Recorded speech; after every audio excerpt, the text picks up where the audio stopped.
Nick, let's talk about the Cincinnati Bengals. If you watch the channel all offseason, earlier on, we were talking about rookies who are doing really good, maybe some new free agents who came into the team.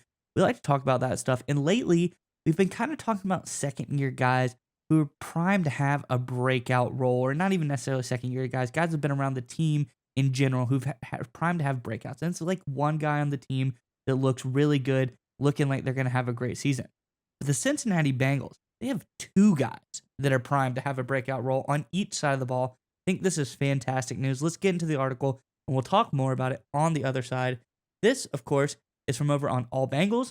It says PFF's Gordon McGinnis dropped his top breakout candidates for the 2024 NFL season and had two Bengals on his list.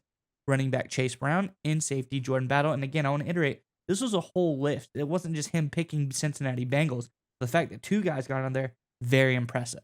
He said, with Joe Mixon having been traded to the Houston Texans, Brown can carve out a bigger role for himself in the Bengals offense in 2024, even after the team added Zach Moss and free agency. McGinnis then wrote, Brown has proved himself to be an effective receiver out of the backfield down the stretch in his rookie season, with 11 receptions for 149 yards and a touchdown from week 14 through the end of the year.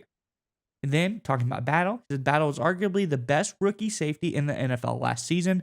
He finished his rookie campaign with an 81.3 PFF run defense grade and a 76.4 PFF coverage grade, ranking him 13th out of all safeties, not just rookies, and tied for 17th, respectively, among safeties in 2023. Nick, I think this is some great statistics and great points that these two guys potentially are going to have breakout seasons for the Bengals this year. I'm curious what your thoughts are, but before we get to you, Nick, Bengals fans, in the comment section below, usually we ask, what is your favorite player for the player that's going to break out? But you got two options today. Let us know, who's your favorite Bengals safety in Bengals history and running back as well. There's a couple of good answers that come to mind, but let us know one of each in the comment section below. And while you're down there, check out our list of NFL books in the comment section below. We've recommended some of our favorites to you. If you want to be the most intelligent person in the comment section below, pick up one of these books and get to reading.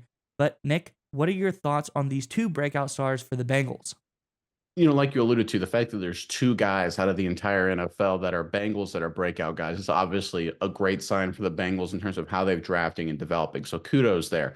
But I want to focus on Brown, the running back here for a second, because the fact he's going to have to obviously pair with Zach Moss, but I think a lot of it's going to fall on Brown is to replace Joe Mixon in terms of the productivity. And you look at Joe Mixon, obviously a talented runner, but he also caught 52 passes last season. But it's very interesting that it looks like Brown, like you alluded to, is more than capable of handling both the running load and the receiving load as well. This was Zach Taylor talking on, actually reported by the Coach Speak Index, an account on Twitter.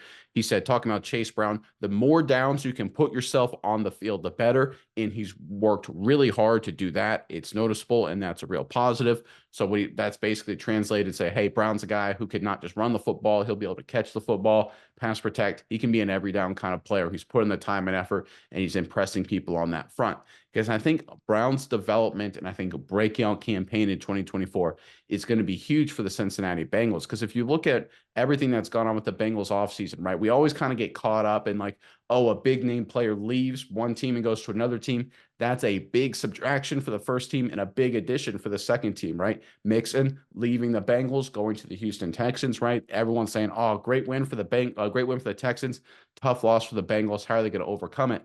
But the NFL is not that simple. So if you look at Joe Mixon, just over the next 2 years, his salary cap hit for the Houston Texans is $7.5 million. If you look at Chase Brown's salary cap hit over the next 2 years, that average is about $850,000. So again, by moving off of Joe Mixon and focusing on Chase Brown, they've opened up almost $7 million in cap space per year. That will allow them to maybe lock up guys to long-term deals, maybe make other moves in free agency. So it's not only the fact that Chase Brown is a good player and looks like he'll do a great job replacing Mixon, both as a runner and receiver with Zach Moss stepping in where needed.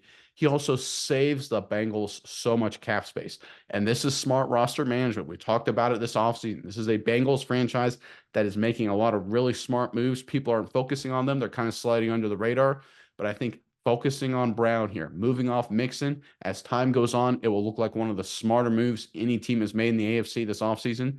And I think the fact that We've got Brown becoming a better player, set up to have a huge year, working hard, filling in all the details to replace Mixon.